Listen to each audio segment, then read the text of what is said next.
रमेश 27-28 वर्ष का एक व्यापारी था जिसे अक्सर व्यापार के सिलसिले में दूर दराज के गांवों में जाना पड़ता था। इस बार वो अपने व्यापारिक साझेदार और जिगरी दोस्त दीपक के साथ चंदनपुर नामक गांव जा रहा था।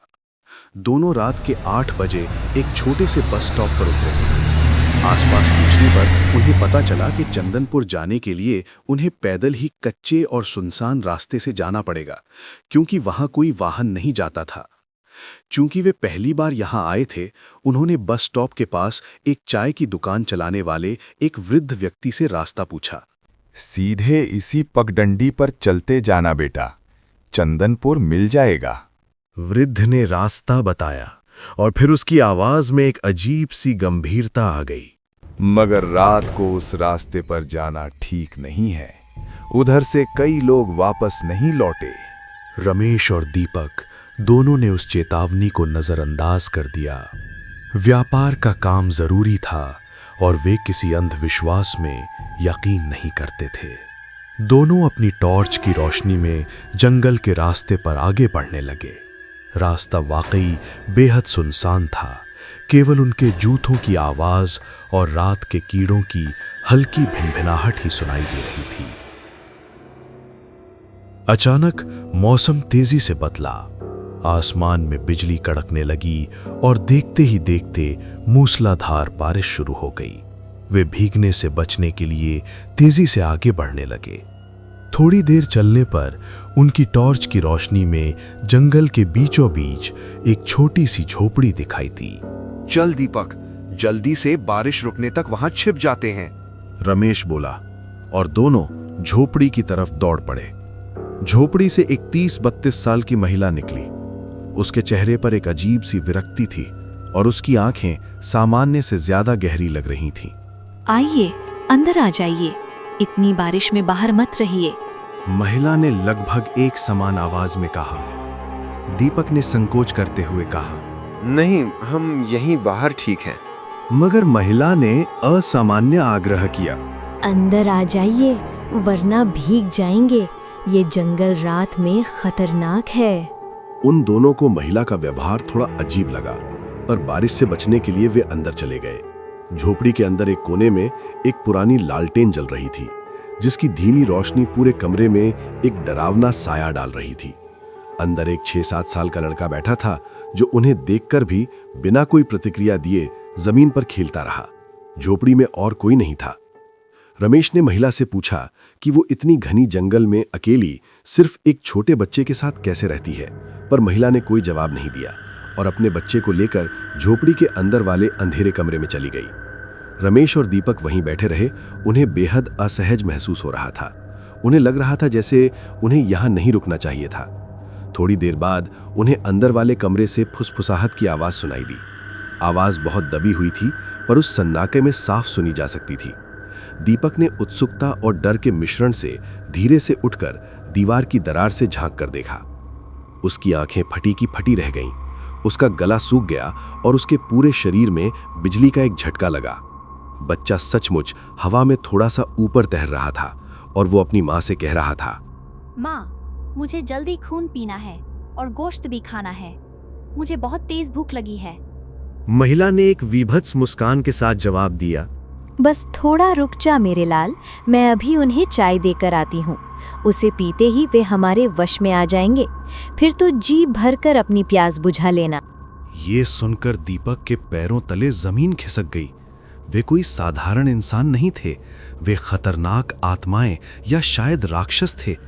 दीपक बिना आवाज किए पीछे हटा और उसका चेहरा मृतक की तरह सफेद पड़ चुका था। उसने रमेश के कान में धीरे से फुसफुसाया, रमेश, ये लोग इंसान नहीं हैं, हमें अभी भागना होगा, इन्होंने हमें फंसा लिया है। इससे पहले कि रमेश कुछ समझ पाता, महिला बाहर आई। उसके हाथ में 2 मिट्टी के कुल्हड़ थे, जिनमें से गाढ़ा लाल रंग का पेय भाप छोड़ रहा था। लीजिए, ये चाय पी लीजिए, ठंड दूर हो जाएगी। महिला ने लगभग मशीनी आवाज में कहा। इस बार उसकी आंखों में एक शिकारी की चमक थी। रमेश ने दीपक के भयानक चेहरे को देखा और तुरंत स्थिति की गंभीरता को समझा।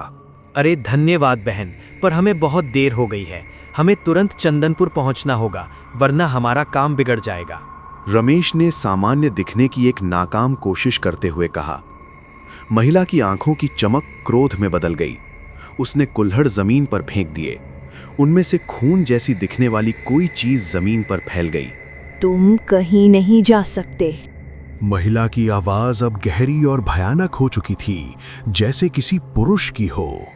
पीछे के कमरे से बच्चे के जोरदार कहकहे की आवाज आई, जो अब किसी बच्चे का नहीं बल्कि किसी जंगली जानवर की गुर्राहट जैसा था।